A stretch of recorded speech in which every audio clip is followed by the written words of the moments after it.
Astaghfirullah. Uthman ibn Mad'un atau kunyahnya Abu Sa'ib, Uthman ibn Mad'un Al-Jumahi radhiyallahu anhu, adalah seorang sahabat Nabi sallallahu alaihi wasallam yang tergolong as-sabiqun al-awwalun, dari deretan 20 sahabat yang awal-awal masuk Islam, dan ulama mencantumkan dia adalah nomor urut ke-14 dari 20 sahabat Nabi sallallahu alaihi wasallam yang mula-mula masuk Islam. Dan Uthman ibn Mad'un radhiyallahu an masuk Islam dengan sederetan para sahabat dalam satu waktu. Di sana ada Ubaidah ibn al-Harith ibn Abdul Muttalib, kemudian Abdurrahman ibn Auf, kemudian Abu Salamah ibn Abdul Asad, kemudian Abu Ubaidah ibn al-Jarrah, kemudian Uthman ibn Mad'un. Dalam satu waktu mereka menghadap Nabi sallallahu alaihi wasallam kemudian masuk Islam. Ma'asyiral muslimin yang dimuliakan Allah Azza wa Jalla, baik, kita akan mulai siapa sosok Uthman ibn Mad'un radhiyallahu anhu ini, yang saat wafatnya Nabi sallallahu alaihi wasallam menangis sampai berderai air matanya dan memuji Uthman ibn Mad'un dengan mengatakan dia adalah sahabat yang tidak pernah mengambil keuntungan dari dunia dan dunia pun tidak pernah dirugikan dari kepergiannya. Luar biasa, sahabat yang tidak pernah mengambil keuntungan dari dunia dan dunia tidak pernah dirugikan dengan kepergiannya. Itulah Uthman ibn Mad'un radhiyallahu anhu. Ketika Nabi sallallahu alaihi wasallam di permulaan dakwah beliau di tahun 613 atau sebelumnya 610, Nabi sallallahu alaihi wasallam melakukan pertama kali dakwah secara dakwah sirriyah, dakwah tidak terang-terangan selama 3 tahun, dari tahun 610 Masehi sampai tahun 613 Masehi. Karena waktu itu memang Nabi sallallahu alaihi wasallam baru saja mendapatkan mandat wahyu dari Allah Azza wa Jalla dan diangkat menjadi nabi dan rasul. Artinya belum ada kekuatan, belum ada pengikut. Makanya Rasul kemudian berdakwah dengan cara sirriyah, dengan cara dari teman ke teman, dari rumah ke rumah, atau bahasa lainnya door to door. Lah di antara sahabat Nabi sallallahu alaihi wasallam yang terkena dakwah sirriyah adalah Uthman ibn Mad'un. Jadi ketika Nabi sallallahu alaihi wasallam berdakwah sembunyi-sembunyi ini, inilah sahabat-sahabat dari deretan para sahabat Nabi sallallahu alaihi wasallam yang masuk Islam di permulaan dakwah. Karena kan dakwah sirriyah kan awal-awal dakwah.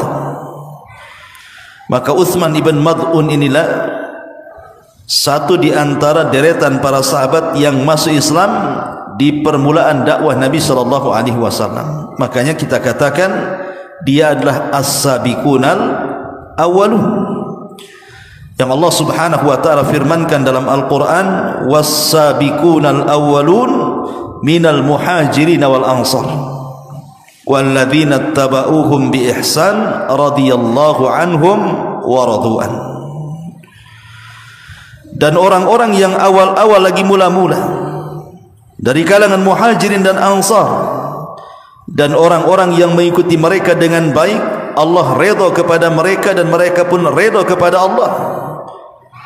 Makanya Allah siapkan kepada mereka sorga-sorga yang mengalir di bawahnya sungai-sungai, dan mereka kekal di dalamnya, dan itulah keberuntungan yang sangat besar. Ma'asyiral muslimin yang dimuliakan Allah Subhanahu wa taala, setelah Uthman ibn Mad'un radhiyallahu anhu masuk ke dalam Islam, maka nasibnya sama dengan sahabat-sahabat yang lainnya, tidak lepas daripada rongrongan dari orang-orang Quraisy. Jadi orang-orang Quraisy itu marah dengan sebagian para sahabat yang mereka masuk ke dalam Islam, salah satunya Uthman ibn Mad'un. Karena di awal-awal masuk Islam ini para sahabat Nabi SAW banyak yang disakiti, ditekan dan diintimidasi. Contoh saja Uthman ibn Affan radhiyallahu anhu, itu sampai diikat tangannya di belakang, kemudian digulung dengan tikar, kemudian digantung kakinya di atas, kepalanya di bawah, kemudian dibakarkan perapian supaya asapnya terkena wajahnya. Tapi Uthman tetap di atas agama Islam dan tidak bergeming dengan keislamannya. Ataupun contoh Suhaib Ar-Rumi. Suhaib Ar-Rumi dipukul dada dan tengkuknya sampai hilang akalnya, hilang ingatannya. Tapi kemudian Allah Subhanahu wa taala kembalikan ingatannya setelah lama. Atau contoh Mus'ab ibn Umair yang dipenjarakan keluarganya gara-gara masuk ke agama Nabi SAW. Setelah kemudian dia lepas dari penjara keluarga, maka dia diputus oleh keluarganya, tidak boleh menerima sepeser pun uang dari kekayaan keluarganya, disuruh cari uang sendiri. Apalagi kalau kita cerita para budak kan, seperti Bilal ibn Rabah bagaimana disiksa habis-habisan oleh Umayyah bin Khalaf. Kemudian Khabbab ibn Arat yang disundut dengan besi panas. Ataupun keluarga Ammar ibn Yasir yang dibantai oleh Abu Jahal. Sampai Sumayyah mati syahid dan juga suaminya, kecuali Ammar. Itu pun tidak tahan, hampir murtad. Lah salah satu yang mendapatkan penyiksaan adalah siapa? Uthman ibn Mad'un. Uthman ibn Mad'un ini juga tidak lepas daripada siksaan orang-orang Quraisy. Makanya karena dia tidak tahan, dia kemudian melakukan hijrah pertama kali dengan rombongan Uthman ibn Affan. Ke mana? Ke Ethiopia, Habasyah. Kenapa Nabi SAW menyuruh mereka hijrah? Dan Nabi SAW juga tidak berangkat hijrah ke Habasyah, karena posisi Nabi SAW kali itu masih kuat, dilindungi oleh kabilahnya, sehingga orang-orang musyrik tidak berani menyentuh Nabi. Karena di belakang Rasul ada kabilah Bani Hashim dan Bani Muttalib, sehingga Rasul tidak disentuh.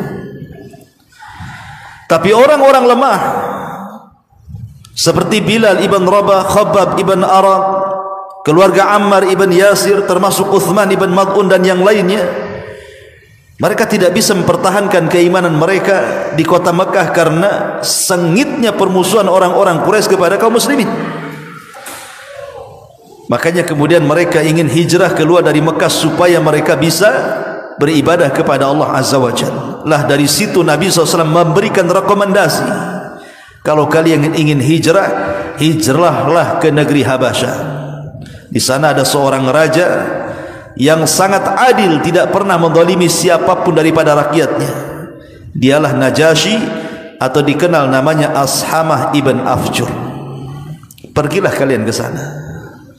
Maka berangkatlah rombongan pertama, sekitar 12 orang, ada yang mengatakan 15 orang, dipimpin oleh Uthman ibn Affan, berangkat ke Habasyah. Inilah hijrah pertama dalam Islam. Tahun 615 Masehi. Ma'asyiral muslimin yang dimuliakan Allah Azza wa Jalla, 1 tahun setelahnya, setelah mereka berada di bumi Habasyah, datang berita khok, berita buruk, bahwa banyak tokoh-tokoh Quraisy setahun setelahnya masuk Islam. Ketika itu turun surah An-Najm, di mana kemudian banyak, ketika turun surah An-Najm ini, sebagian atau secara hampir sebagian besar orang-orang Quraisy itu sujud. Disangka mereka masuk ke agama Nabi SAW. Disebarlah hoax bahwa orang-orang Quraisy itu sudah banyak masuk Islam. Sampailah berita ini ke Habasyah. Maka tentu mereka senang, Baru ditinggal 1 tahun, ternyata orang-orang Quraisy sudah banyak masuk Islam. Padahal ini berita hoax. Akhirnya kemudian orang-orang yang sudah di Habasyah setahun itu mereka balik. Rupanya sampai di Mekah tidak ada orang yang masuk Islam. Itu hanya kabar burung saja, berita hoax saja. Yang ada kemudian sengaja mereka membuat berita seperti itu untuk memancing orang-orang Habasyah pulang untuk ditangkap dan disiksa kembali. Sehingga Uthman ibn Mad'un harus mencari perlindungan, dan di antara adat istiadat orang Arab adalah supaya mereka aman dari kabilah-kabilah Arab, maka mereka harus menyandar kepada orang yang kuat untuk melindungi mereka supaya tidak diganggu. Lah Uthman ibn Mad'un akhirnya mencari sepupunya namanya Al-Walid ibn Mughirah. Dan Al-Walid ibn Mughirah ini tokoh besar dari tokoh-tokoh Quraisy, ayahanda daripada Khalid ibn Walid. Jadi Uthman bin Mad'un minta bantuan sama dia, tolong lindungi saya di sini. Sebab kalau tidak lindungi, orang-orang Quraisy bisa saja menyakiti dia. Karena ada hubungan sepupu, maka Al-Walid ibn Mughirah pun kemudian melindungi Uthman ibn Mad'un. Ketika sudah mendapatkan perlindungan daripada Al-Walid ibn Mughirah, otomatis tidak ada orang Quraisy menyentuh Uthman ibn Mad'un kan, karena sudah ada perlindungan orang kuat. Masalahnya Uthman ibn Mad'un ini melihat sahabat-sahabat yang lain yang tidak punya perlindungan dari orang-orang kuat Mekah, mereka disiksa. Mereka disiksa kembali layaknya di permulaan dakwah Nabi SAW. Dari situ dia mencabut perlindungan dari Al-Walid ibn Mughirah dan ingin bergabung dengan kaum muslimin dan hanya ingin menyandarkan perlindungan kepada Allah Subhanahu wa taala. Al-Walid sempat mengatakan, jangan kau cabut perlindunganku kepadamu, engkau akan masalah. Tapi Uthman ibn Mad'un mengatakan, tidak ada masalah, aku serahkan perlindunganku kepada Allah Azza wa Jalla. Maka Al-Walid pun mengumumkan bahwa dia sudah tidak melindungi siapa? Uthman ibn Mad'un. Ketika orang-orang tahu bahwa Uthman ibn Mad'un ini tidak punya perlindungan dari Al-Walid ibn Mughirah, mulai datang gangguan kepada dia. Satu hari ada seorang penyair namanya Al-Walid ibn Rabi'ah. Walid ibn Rabi'ah ini, atau Labid ibn Rabi'ah ini, seorang penyair kondang kala itu, berada di majlis Quraisy, sedang melantunkan bait-bait syair. Karena orang-orang Quraisy zaman itu suka menampilkan syair-syair, ditonton banyak orang. Tampilah Labid ibn Rabi'ah ini bersyair, berkumandang. Kemudian salah satu ucapannya adalah, ala kullu syai'in ma khalallahu batil. Ingatlah segala sesuatu selain Allah Subhanahu wa taala adalah kebatilan. Lah ketika sang syair ini mengatakan seperti itu, Uthman ibn Mad'un itu ada di situ. Apa kata dia? Sodakta, kau benar, katanya. Masalahnya kemudian bait syair yang setelahnya dia mengatakan, wa kullu na'imin la mahalata zailun. Dan setiap kenikmatan, maksudnya di sorga, pasti akan hilang. Maka Uthman ibn Mad'un langsung mengatakan, kadzabta, dusta kamu, katanya. Ketika dia mengatakan kadzabta, Labid ibn Rabi'ah ini terhenti dari melantunkan syair dan mengatakan, demi Allah, sepanjang aku menjadi pujangga, katanya, melantunkan syair, tidak ada orang berani memotong syairku kecuali kamu, katanya. Akhirnya dia mengatakan, mengompori yang lainnya, orang ini orang gak beres nih. Tiba-tiba seorang laki-laki mengatakan, inna hadha safihun faraqa dinana fala tajidanna fi nafsika min qawlihi. Wahai Labid ibn Rabi'ah, kamu tahu enggak siapa yang memotong syairmu itu? Maksudnya Uthman ibn Mad'un itu. Dia adalah orang bodoh, safi, faraqa dinana, dia yang sudah meninggalkan agama kami. Dari situ kemudian tiba-tiba ada seorang laki-laki datang menghantam, mengeroyok siapa? Uthman ibn Mad'un dan menonjok pas di mata sebelah kanannya sampai bengkak. Sampai ketika terjadi perkelahian itu, datanglah Al-Walid ibn Mughirah dan mengatakan, "Ya Uthman, bukankah sudah kukatakan jangan kau cabut perlindunganku?" Nah, ini jadinya kayak gini nih. Kau ditonjok orang jadinya. Balik lagi lah kau kepada aku. Aku akan umumkan kepada orang-orang Quraisy biar engkau tidak diganggu dan engkau berada dalam lindunganku. Biar engkau tidak bermasalah. Kata Uthman ibn Mad'un, sesungguhnya ketika mereka menonjok mataku, ini yang kuinginkan katanya. Ini yang kuinginkan. Kalau bisa yang satunya ditonjok lagi, karena yang satu ini mata suka berkhianat katanya. Ada orang sahabat kayak gini coba ini. Kalau bisa satunya lagi ditonjok gitu. Karena mata yang satu ini takut berkhianat katanya. Ma'asyiral muslimin yang dimuliakan Allah Subhanahu wa taala, seperti itulah Uthman ibn Mad'un radhiyallahu anhu. Dia membela Islam di hadapan halayak ramai. Ma'asyiral muslimin yang dimuliakan Allah Azza wa Jalla. Jadi ketika kemudian mereka balik dari hijrah pertama, kemudian terjadi kembali semacam penyiksaan dari orang-orang Quraisy, akhirnya mereka kembali lagi ke Habasyah untuk kedua kalinya. Itulah hijrah kedua ke Habasyah, dengan membawa para sahabat Nabi SAW yang jauh lebih banyak lagi, dipimpin oleh Ja'far ibn Abi Talib pada tahun 616 Masehi. Berangkat rombongan kedua ke Habasyah.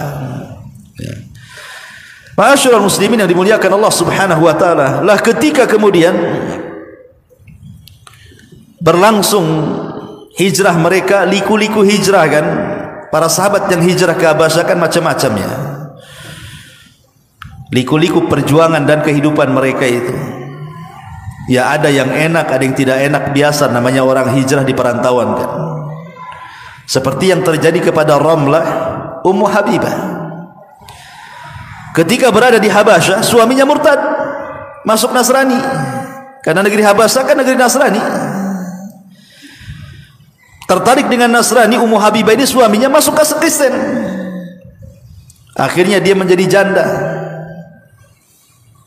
Kemudian Nabi SAW mengutus Amir Al-Dhamri untuk meminang Ummu Habibah menjadi istri Nabi SAW. Jadi hidup di negeri orang-orang yang berbeda akidah ini kadang-kadang membahayakan. Baik, kenapa para ulama melarang kita bepergian ke negeri kafir kalau tidak ada kebutuhan yang mendesak? Karena bisa saja negeri kafir itu menyuguhkan kepada kita syubhat dan syahwat. Makanya boleh kita masuk ke negeri-negeri kafir itu dengan aturan yang ketat dalam Islam itu. Bukan hanya sekedar jalan-jalan, bukan hanya sekedar itu, tapi dalam Islam itu ada aturan-aturan. Ya, contohnya di sini, sahabat Nabi SAW saja bisa masuk ke Nasrani. Padahal Ummu Habibah dan suaminya itu sudah lelah letih loh hijrah loh, menghindari gangguan-gangguan Quraisy. Ketika sampai di Habasyah, murtad pula dia masuk Nasrani. Begitulah liku-liku orang-orang hijrah di zaman itu. Tidak ada gangguan dari Mekah, gangguan pula dari yang lain. Nah, ketika pensyariatan hijrah ke Madinah pada tahun 622 Masehi, maka diberlakukan hijrah ke kota Madinah. Maka semua para sahabat yang ada di Mekah ataupun yang ada di Habasyah disuruh bergabung, kemudian menyatu di kota Madinah. Lah dari sini ma'asyiral muslimin yang dimuliakan Allah Azza wa Jalla, tampaklah bagaimana kepribadian Uthman ibn Mad'un ketika di kota Madinah. Disebutkan di antara manakibnya adalah Uthman ibn Mad'un ini adalah orang yang menghabiskan waktu-waktunya untuk melakukan qiyamul lail dan siyamun nahar. Setiap malam salat malam, setiap malam puasa sunnah, dan setiap hari membaca Quran. Sampai satu hari istri daripada Uthman ibn Mad'un ini bertandang ke rumah istri-istri Nabi sallallahu alaihi wasallam. Dalam riwayat ke rumah Aisyah radhiyallahu anha. Kata Aisyah radhiyallahu anha kepada istrinya Utsman ibn Mad'un ini, "Kenapa penampilanmu seperti ini? Kenapa penampilanmu seperti orang susah? Bukankah suamimu orang berduit? Harusnya kan pakaianmu itu yang layaklah dipakai. Ini pakaian enggak layak ini. Sifat perempuan itu harus berdandan untuk suaminya." Maka istrinya mengatakan kepada Aisyah radhiyallahu anha, "Bagaimana aku harus dandan sementara suamiku tidak berhajat kepada aku? Kalau malam solat malam, kalau siang puasa sunnah, kapan dia menyentuhku?" Akhirnya kemudian sampailah berita ini kepada Nabi sallallahu alaihi wasallam. Maka Nabi SAW menasihati kepada Utsman ibn Mad'un bahwa Allah itu punya hak, tapi keluarga kamu juga punya hak, gitu ya. Jangan kau habiskan hak Allah dengan qiyamul lail setiap malam ataupun dengan puasa sunnah setiap hari, tapi luangkan waktu untuk keluargamu. Karena biarpun demikian, kata Rasul, tidak ada manusia yang lebih bertakwa dibandingkan aku, tapi aku bagi hak-hakku kepada Allah dan kepada keluargaku, kata Nabi. Akhirnya Utsman ibn Affan Mad'un sadar, kemudian mengikuti nasihat Nabi sallallahu alaihi wasallam. Begitulah di zaman dulu, ikhwan, di mana seorang istri tidak dipedulikan itu karena suaminya rajin ibadah. Kalau sekarang suami tidak mempedulikan istri, pasti ada orang ketiga. Kalau enggak keempat, kelima, keenam, ketujuh, kedelapan tuh. Tadi mana-mana tuh nyangkut dia kan. Kan itu ya. Ma'asyiral muslimin yang dimuliakan Allah Azza wa Jalla. Kemudian juga Utsman ibn Mad'un terkenal syiddatu hayah. Rasa malu yang luar biasa yang dimiliki Utsman ibn Mad'un ini. Dan Rasul mengatakan, al-haya'u la ya'ti illa bi khairin. Perasaan malu itu tidak mendatangkan kecuali kebaikan. Lah di antaranya adalah selama berhubungan suami istri ini, Utsman ibn Mad'un ini, dia malu untuk memandang aurat istrinya. Dia tidak pernah memandang aurat istrinya walaupun berhubungan, Utsman ibn Mad'un ini. Kemudian sampailah perkara itu kepada Nabi sallallahu alaihi wasallam, dan dia mengemukakan alasannya kenapa tidak mau menutup aurat, tidak mau memandang aurat, sampai kepada orang yang halal bagi dia tidak mau memandangnya. Akhirnya kemudian Nabi SAW menasihati dan mengatakan, innallaha ja'alaha laka libasan wa ja'alaka laha libasan. Ya Utsman, istrimu loh sudah Allah jadikan baju bagimu. Kenapa kau tidak boleh menatap aurat? Boleh, enggak ada masalah ya. Tapi itulah perasaan malu Utsman ibn Mad'un radhiyallahu anhu sampai memandang aurat istrinya saja tidak mau gitu ya. Kalau kita jangankan lagi aurat istri, aurat tetangga aja diteropong-teropong kan ya. Bahaya mata kita ini, mata belang kan gitu ya. Ma'asyiral muslimin yang dimuliakan Allah Azza wa Jalla. Tapi begitulah syiddatul haya. Bagaimana perasaan malu Utsman ibn Mad'un radhiyallahu anhu. Dan Utsman ibn Mad'un sekali lagi adalah orang yang tidak terpengaruh dengan dunia sama sekali. Tidak terpengaruh dengan dunia. Hidupnya zuhud. Betul-betul dia ala kadarnya hidupnya itu. Sebenarnya ma'asyiral muslimin yang dimuliakan Allah Azza wa Jalla, dalam Islam orang kaya itu tidak dilarang. Orang menggunakan fasilitas dunia itu tidak dilarang. Seperti antum dari rumah ke sini, bagus naik motor atau jalan kaki? Jalan kaki pengkor lah antum, naik motor. Antum punya mobil, bagus pakai mobil kan. Artinya boleh kita pakai motor, boleh pakai mobil, tidak ada masalah. Selama dunia yang antum miliki itu hanya sebatas sarana untuk menyempurnakan ibadah. Yang jadi masalah itu ketika dunia bukan hanya sekedar sarana, tapi sudah menjadi tujuan.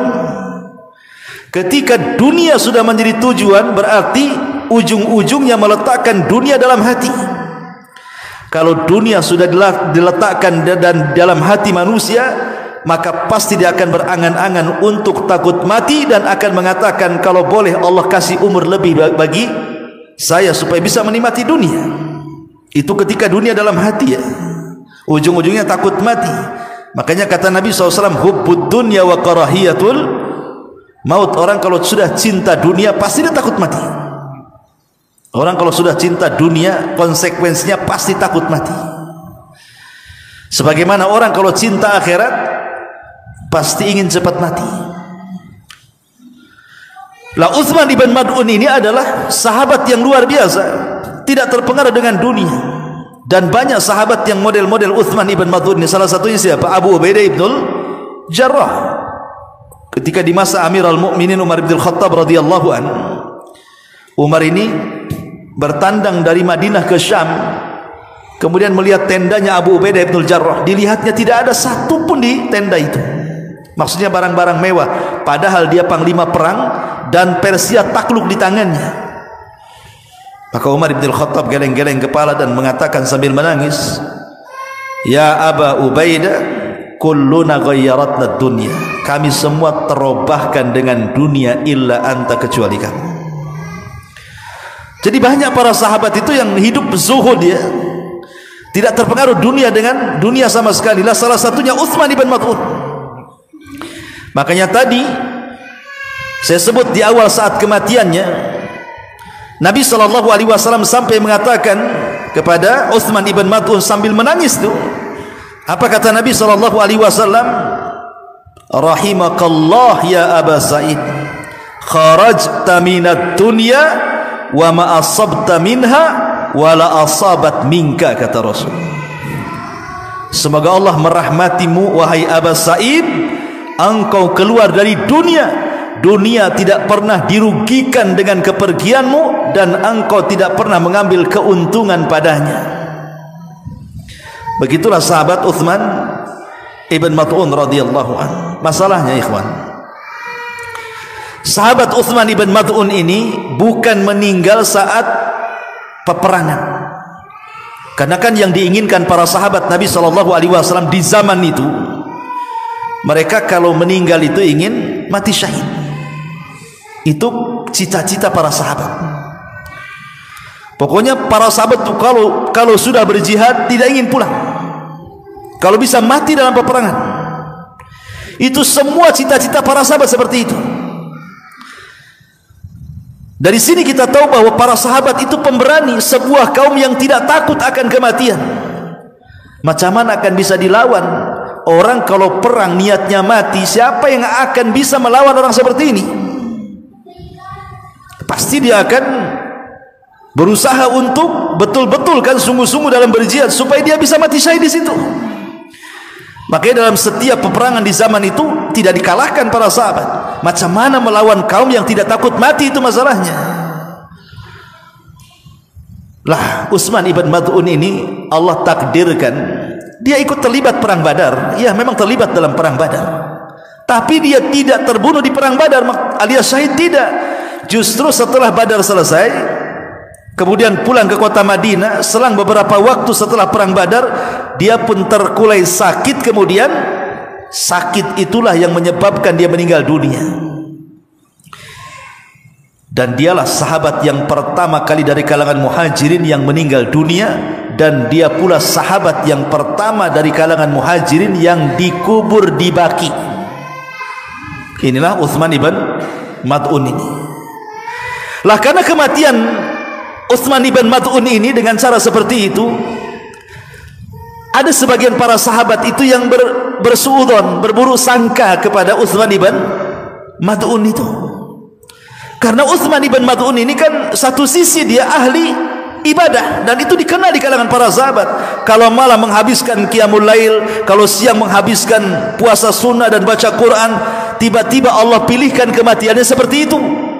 Harusnya orang seperti ini mati syahid, gitu maksudnya. Sampai orang-orang yang berburuk sangka itu, salah satunya ada siapa? Umar bin Khattab. Umar bin Khattab radhiyallahu anhu ikut berburuk sangka gitu ya kepada Uthman ibn Mad'un, dan itu lama sekali dihilangkan dari hati-hati para sahabat sampai meninggalnya Nabi SAW. Barulah perasaan itu hilang. Kenapa? Karena Nabi SAW juga tidak mati di peperangan. Mati kan, Rasul tidak mati syahid kan? Mati Rasulullah itu mati atau meninggal dunia di awal dengan sakit dulu. Maka kemudian mereka sadar bahwa tidak mesti kemuliaan itu harus meninggal di medan pertempuran kan? Buktinya Rasul meninggal sama dengan Uthman ibn Mad'un diawali dengan sakit. Setelah Nabi SAW meninggal, Abu Bakar pula meninggal lagi dalam kondisi yang sama, diawali dengan sakit. Dia mandi tengah malam, kemudian dia merasakan sakit. Akhirnya sakit itu yang menghantarkan Abu Bakar Siddiq radhiyallahu anhu kepada kematiannya. Makin yakin lagi bahwa tidak mesti kematian dalam jihad itulah seseorang dikatakan utama, dan meninggal selain jihad tidak dikatakan utama. Buktinya Rasul dan Abu Bakar tidak meninggal dalam peperangan kan? Termasuk siapa? Al-Walid ibn Khalid ibn Walid. Khalid ibn Walid ini kalau mau dihitung tusukan dalam badannya sudah nggak dihitung, ribuan tusukan pedang, ribuan tusukan panah dan tombak di badannya. Harusnya sekelas Khalid ibn Walid ini mati dalam peperangan kan? Tapi Allah takdirkan tidak, dia mati dalam pembaringan sakit. Sampai saat dia hendak meninggal itu dia menangis. Mungkin bahasa kitanya, kenapalah harus meninggal seperti ini gitu. Aku kan seorang pemimpin perang, harusnya aku matilah dalam pertempuran. Jadi nyesallah Khalid ibn Walid ini. Tetapi kemudian disadarkan oleh Ibnu Abbas radhiyallahu anhu dan mengatakan, ya Khalid, ingin tahu rahasianya kenapa engkau meninggal di pembaringan dan tidak dimatikan dalam pertempuran? Kata Khalid, apa yang Anda maksudkan wahai turjumanul Quran?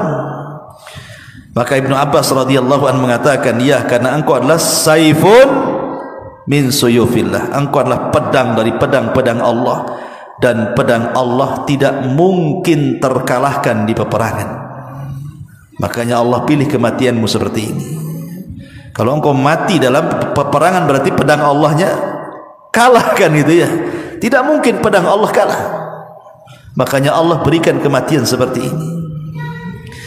Lah saat Utsman ibn Mad'un radhiyallahu an meninggal dunia dari Aisyah radhiyallahu anha, dia mengatakan, "Ra'aitu an-nabiy sallallahu alaihi wasallam yuqabbilu Utsman ibn Mad'un wa huwa mayyitun."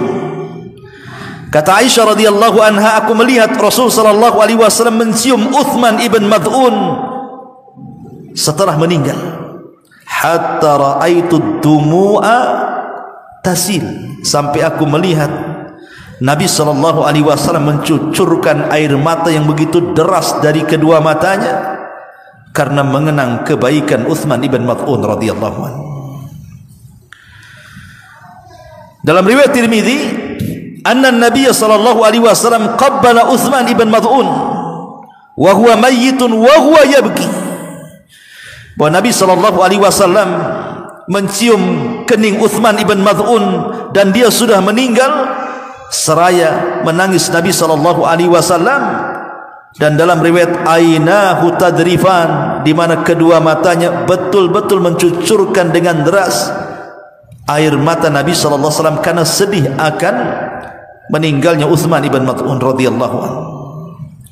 Dan Utsman ibn Mad'un orang yang baik dari kalangan salaf. Makanya ketika Utsman ibn Mad'un meninggal dunia, dalam waktu yang sama setelah Utsman bin Mad'un meninggal dunia, disusul dengan siapa?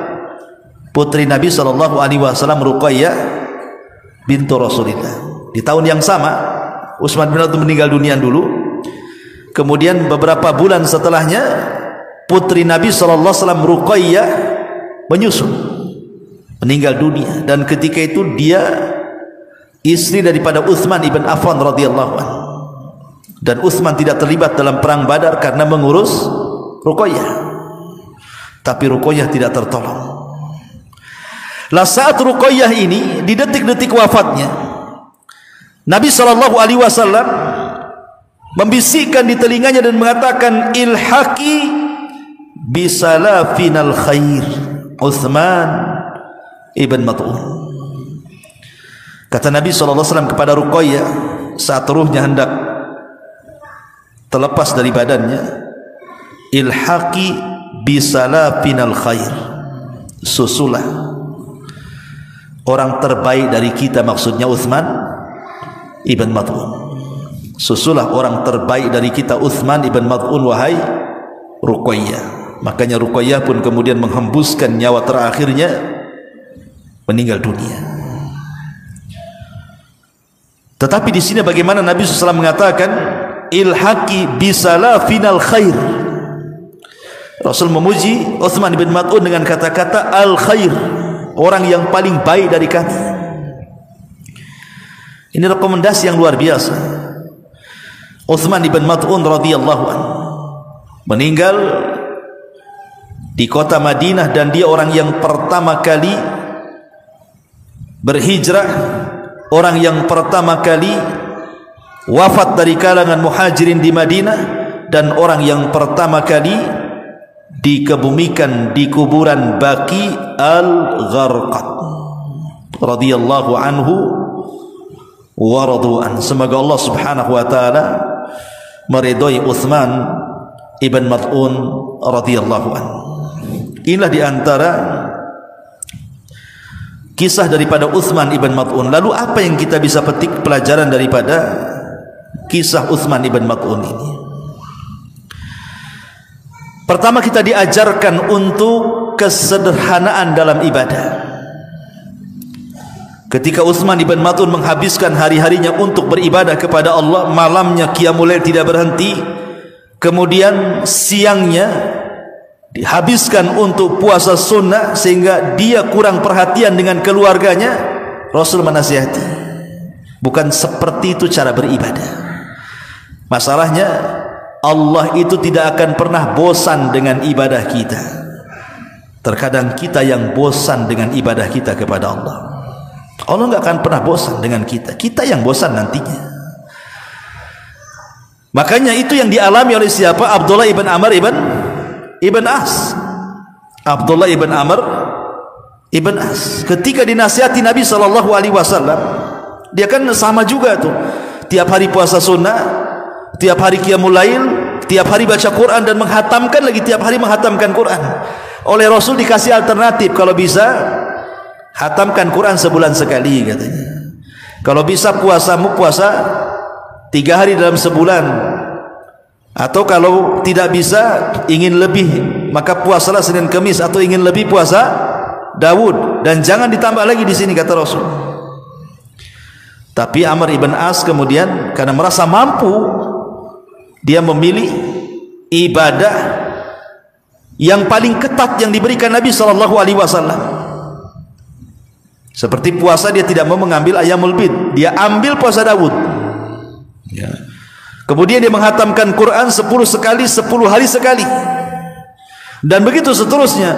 Ketika dia masa senja sudah tua, Abdullah ibn Amr bin As ini sudah senja, sudah tua, tenaganya tidak seperti muda lagi, barulah dia agak kerepotan untuk melakukan ibadah-ibadah dengan cara istiqomah yang biasa dilakukan dari muda. Kenapa? Karena terlampau banyak yang harus dilakukan. Dari situ dia mengatakan, laitani akhadtu rukhsatan Nabi sallallahu alaihi wasallam, duhai kiranya dulu ketika Rasul menyarankan aku untuk melakukan ibadah yang ringan, aku ambillah keringanan itu katanya, supaya aku bisa istiqomah sampai kematianku.